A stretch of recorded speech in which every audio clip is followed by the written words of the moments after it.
Ready to go. Okay. Good morning, everybody, and welcome back. Today, we're working on an Echo SRM-225 with a broken trigger. Now, I see this a lot, and it's a super easy fix. I'm going to leave a part number in the description in case you want to order one, but we're going to use one that we picked off of a weed eater that's just blown to bits. So let's get started. We've got a new trigger that we got off of another machine ready to go. So let's get the old one off. This isn't going to be as hard as you think. Some weed eaters, the springs, are just a gigantic pain in the you-know-what. But the Echo is pretty easy.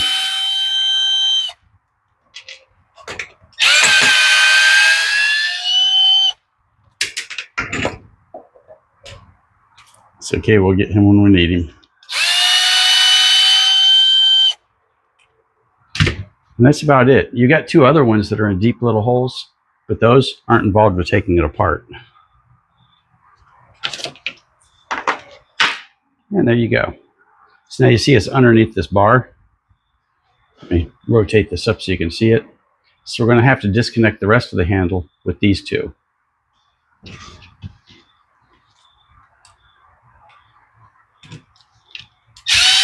And believe me, I've tried more than once to do it without disconnecting it. But it's just not that easy. And there we go. So now you have a little spring under here. And if you look, and that's why I always say take lots of pictures. You can see one little arm goes up here. Let's see if I can show this. Let's get this out of the way for the moment.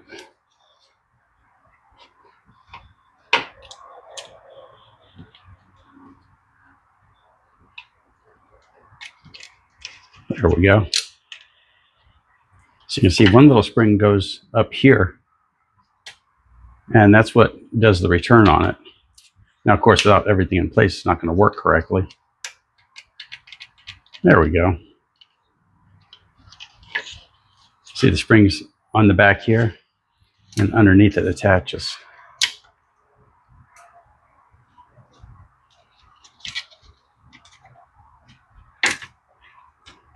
And I see this more often than you could even imagine. This is a super common problem. Okay, sorry. Got a little distracted. So we got the little notch. We're going to lay the spring on the little notch way over here. And we're going to sort of mush it into place. We're going to bend the spring as we go. There we are. See, now our spring's sticking out here. So now we'll take a screwdriver and push it over the little notch here. Like so. And if you miss this one 5 times, you're not alone. Where's it at? See, I got a little notched screwdriver that I use for things like this. That way I can just push. And we've got spring. There we go. Okay, now we get her all back together. We'll put our cable back on. And notice that I'm being super careful at this point because I don't want this to jump back off.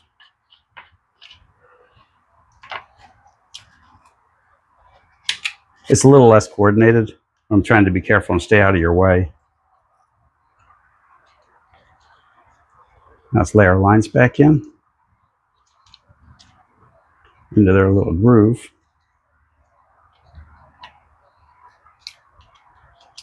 Now let's put the handle back on first. We can do this second.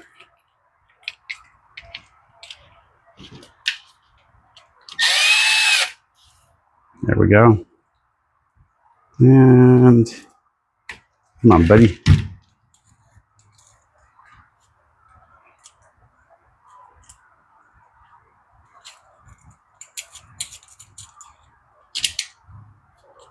And there we go.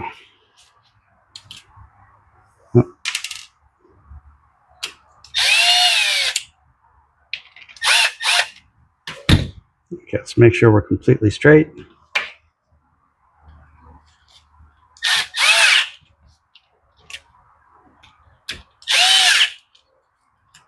And we're just almost there. As you can see, our handle works like a charm.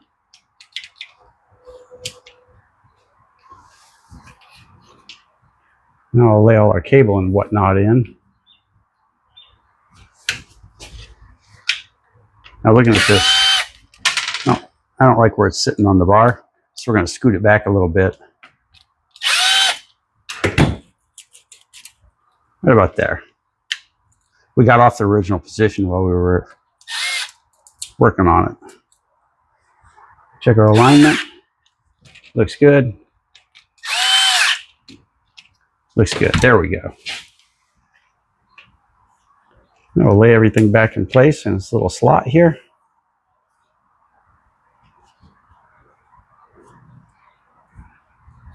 And notice, let me move you around a little bit. Notice that under here, this fits in a little slot right there. If it gets past this, then the trigger won't work correctly. Okay.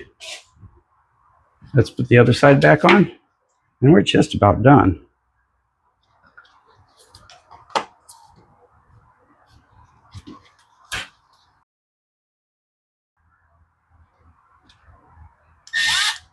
And this is the hazards of filming,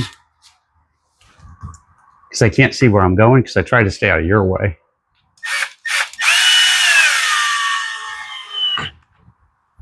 There's one.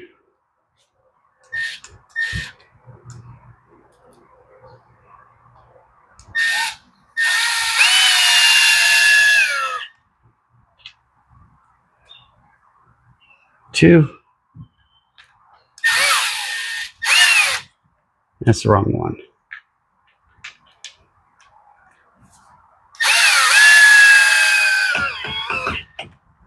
Three.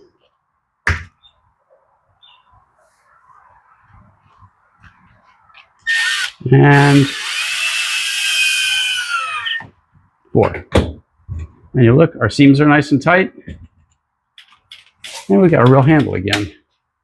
You can see it's, let me scoot you around here. It's moving the throttle as expected. And the lockout also works. And it's just that easy. The Echo weed eaters are one of the easier ones. It's pretty easy to take it apart, and the spring's just right there. It's easy to spin around. But some of them can be a little more complicated.